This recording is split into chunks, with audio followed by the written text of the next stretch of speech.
किया है मौलाना साजिद रशीदी साहब ने, जो कि प्रेसिडेंट हैं ऑल इंडिया इमाम एसोसिएशन के। बहुत शुक्रिया मौलाना साहब कि आज आप आए।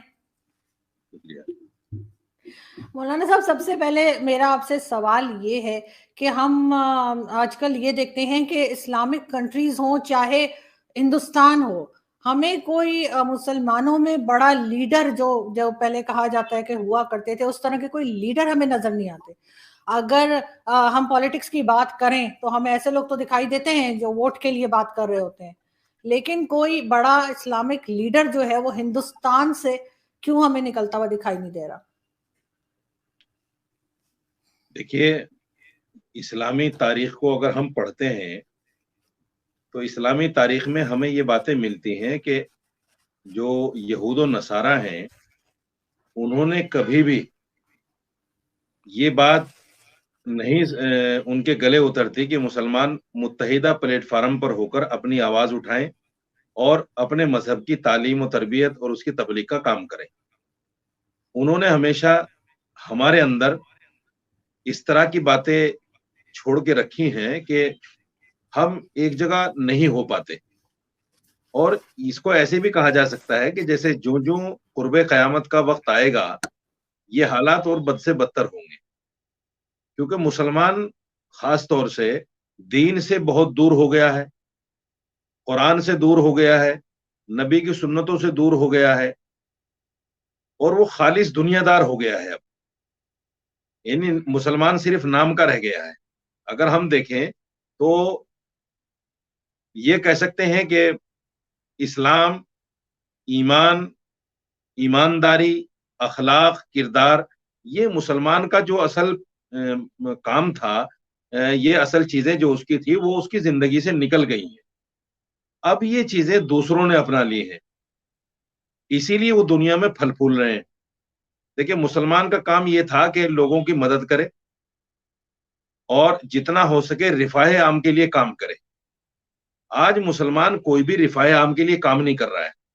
जैसे पहले जमाने में कुएं खुदवाए जाते थे, रास्ते पे नल लगवाए जाते थे, रास्ते पे साए के लिए दरख्त लगाए जाते थे, या कोई साइबान की चीज बनाई जाती थी, या खाना तकसीम किया जाता था।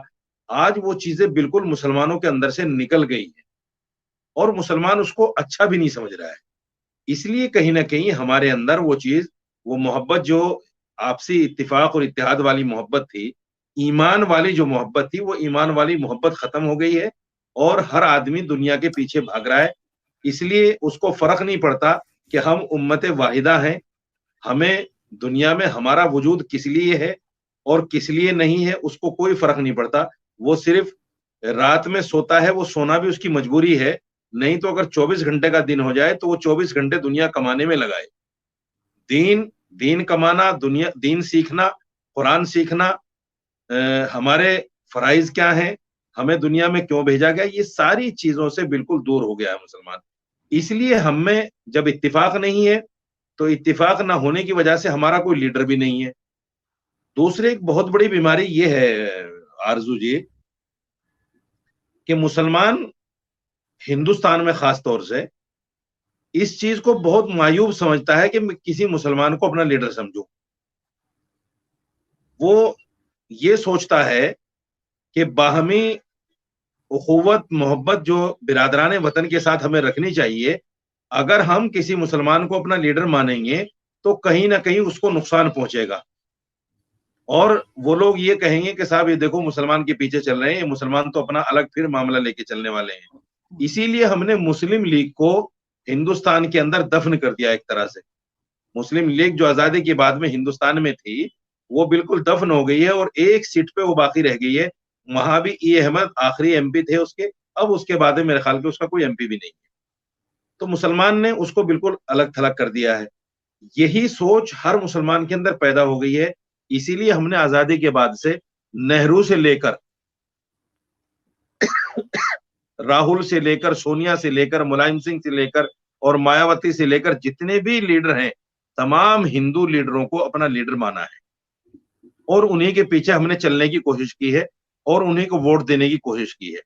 हमारे जो अकाबरीन सियासतदान थे आजादी के बाद में, उन्होंने भी इसी में आफियत समझी कि हम कांग्रेस के साथ रहें, मुस्लिम लीग का साथ ना दें। और उन्होंने हमें आजादी के बाद में बताया कि देखो, अगर हम मुस्लिम लीग के साथ जाएंगे तो एक बंटवारा तो हो चुका पाकिस्तान के नाम पे, कहीं ऐसा ना हो फिर एक नए बंटवारे की तरफ हम चल पड़े। इसलिए हमें हिंदू को ही अपना लीडर मानकर इस मुल्क में अपने मुस्तकबिल को तलाशना है, मुस्तकबिल को देखना है। आज भी वही सोच हमारे उलमा के अंदर भी, हमारे सियासतदानों के अंदर भी बिल्कुल वही सोच है। उसी सोच को लेकर मुसलमान चल रहा है, इसीलिए कोई मुसलमान लीडर पैदा नहीं होता। और जो मुसलमान एमपी मिनिस्टर बनते भी हैं, उनकी हैसियत सिर्फ मिनिस्ट्री तक होती है, एमपी तक होती है। कौम में उनकी कोई पकड़ नहीं होती कि वो किसी वजह से अगर चुनाव लड़ने के लिए निकल जाएं। तो कांग्रेस में कई सारे लोग ऐसे थे, अहमद पटेल थे, अभी गुलाम नबी आजाद हैं, सलमान खुर्शीद हैं। ये लोग जब चुनाव लड़ने के लिए मैदान में निकलते थे तो इनकी जमानतें जब्त हो जाती थी। इसलिए कांग्रेस ने राज्यसभा देकर इनको हमेशा पाल के रखा है और मुसलमानों के लिए एक चेहरा बना के रखा है। कांग्रेस ने हमें हमेशा मुसलमानों को खास तौर से अपनी कठपुतली बनाया, वोट बैंक समझा, और जितना नुकसान कांग्रेस हिंदुस्तान में मुसलमानों को पहुंचा सकती थी वो कांग्रेस ने नुकसान पहुंचाया, जिसका खमियाजा आज हम भुगत रहे हैं। बिल्कुल ठीक, लेकिन साथ साथ मौलाना साहब ये भी देखने में आया है कि जो हिंदुस्तानी मुसलमान है वो दूसरे रिलीजन, चाहे वो हिंदू हो सिख हो, उनके साथ ये यकजहती दिखाई नहीं देती। त्यौहार भी होते हैं तब भी आपस में कुछ ना कुछ झगड़ा चलता रहता है। हमने जो मुस्लिम लीडर्स थोड़े बहुत देखे हैं हिंदुस्तान के, चाहे वैसी साहब हो या उनके भाई हो, वो हिंदुज्म के खिलाफ बातें करते हैं, हिंदुओं के खिलाफ बातें करते हैं। ये कहाँ तक ठीक है? इस तरह की नफरत फैलाना। किसी और मजहब में हमने नहीं देखा कि उनके लीडर जो है वो किसी रिलीजन को लेकर अपना वोट बैंक बना रहे हो, जो कि हमें हिंदुस्तान में नजर आता है। देखिए, ओवैसी साहब जो अपनी सियासत लेकर चले हैं, मैं समझता हूं ओवैसी साहब अपनी जात पर अपनी सियासत को लेकर नहीं चल रहे हैं। अगर आप डीपली उसको सोचेंगे कि असदुद्दीन ओवैसी साहब की सियासत कहां से पनप रही है, तो आपको बिल्कुल साफ पता चलेगा कि कांग्रेस को खत्म करने के लिए, मुस्लिम वोट को बिखराने के लिए, मुंतशिर करने के लिए बीजेपी ने असदुद्दीन ओवैसी को पानी देने का काम किया है, उसको पालने का काम किया है। मुसलमान उनको अपना लीडर नहीं मानता। मैंने बताया कि एक तो सबसे बड़ी वजह यह है कि मुसलमान ये समझता है, क्योंकि हम माइनॉरिटी में हैं यहाँ, अगर मुसलमान अपना लीडर अपनी पार्टी बनाएगा भी तो हम प्राइम मिनिस्टर तो नहीं बना सकते अपना। जब हम प्राइम मिनिस्टर नहीं बना सकते तो फिर हमें अपनी पार्टी बनाने से फायदा क्या है। लेकिन एक बात है कि हम अपना वजूद बनाकर अगर किसी पार्टी को सपोर्ट करें तो उससे हमें फायदा हो सकता है। लेकिन वो यहाँ की जो सियासी पार्टियां हैं वो हमारे वजूद को बनने नहीं देती और मुसलमान उस तरफ ध्यान भी नहीं देता। सबसे बड़ी बात यह है। और कोई लीडर, कोई कायद ऐसा हमें मिलता भी नहीं जिसके पीछे मुसलमान चल सके। तो असदुद्दीन ओवैसी साहब की जो राजनीति है वो सिर्फ और सिर्फ इस तरह की राजनीति है जिस तरह बीजेपी की राजनीति है कि मुसलमानों को पाकिस्तान को और जिहाद का नाम लेकर, ट्रिपल तलाक का नाम लेकर, या इस तरह की बातें करके जिस तरह हिंदू वोट बैंक को वो इकट्ठा करने का काम करते हैं, इसी तरह से असदुद्दीन ओवैसी साहब इस तरह की बातें करके मुस्लिम वोट बैंक बनाने की कोशिश करते हैं। बीजेपी और असदुद्दीन ओवैसी में कोई फर्क नहीं, मैं तो नहीं मानता। मैं यहां भी चैनलों पर कहता हूं इस बात को, और मैं तो यहां तक कहता हूं कि असदुद्दीन ओवैसी जो है बीजेपी का एटीएम है। जितना पैसा डाला जाता है इतनी बात होती है। तो वही मामला आता है फिर कि देखिए, हमें ना तो इत्तिफाक और इत्तिहाद है, ना इत्तिफाक और इत्तिहाद के बाद हमें इतनी ताकत है कि हम अपना प्राइम मिनिस्टर बना सकें। जब हम प्राइम मिनिस्टर नहीं बना सकते तो फिर हमें वो चीजें, उन चीजों के करने से कोई फायदा नहीं है कि हम अपनी पार्टी बनाकर लेकर चलें, एक कायद को मानकर चलें, हम एक आदमी के पीछे चलें, इस तरह की राजनीति करें। ये उससे कोई फायदा हमें होने वाला नहीं है और न फायदा हो सकता है। फायदा हमें जब भी हो सकता है वोट बैंक हमारा इकट्ठा हो जाए और इकट्ठा होकर वो किसी एक पार्टी को सपोर्ट करे, अपनी कुछ शर्तें मनवाकर कि साहब हमारी ये शर्तें हैं, हमें असेंबली में ये चाहिए, पार्लियामेंट में ये चाहिए, सरकारी नौकरियों में ये चाहिए। इस तमाम चीजें मनवाकर जब हम कोई बात करेंगे वो तभी हो सकता है जब वोट इकट्ठा हो। वोट इकट्ठा होने का नाम नहीं ले रहा है, क्योंकि पहले कांग्रेस के साथ हम लोग थे, सारे मुसलमान।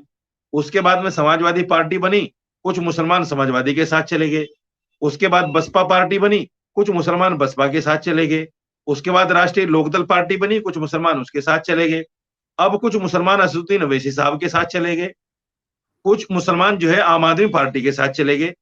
अब मुझे बताइए, अगर 10-15% वोट है हमारा, 14-15% वोट है, 14-15% वोट अगर 4 जगह चला जाएगा तो उसकी हैसियत क्या रह जाएगी, उसकी वक़्त क्या रह जाएगी। तो हमारे वोटों को मुंतशिर करने का काम बाकायदा किया जाता है। ना इसको हमारे सियासतदान समझते हैं, ना इस पर कोई रणनीति बनाते हैं, ना कभी मिलजोल कर सर जोड़कर वो बैठने की कोशिश करते हैं। चूंकि हर आदमी अपनी पार्टी में रहकर अपने मफाद को तलाश कर रहा है, कौम के मफाद क्या है और कौम को किन चीजों से फायदा हो सकता है, ये किसी मुस्लिम लीडर को नहीं पड़ेगी।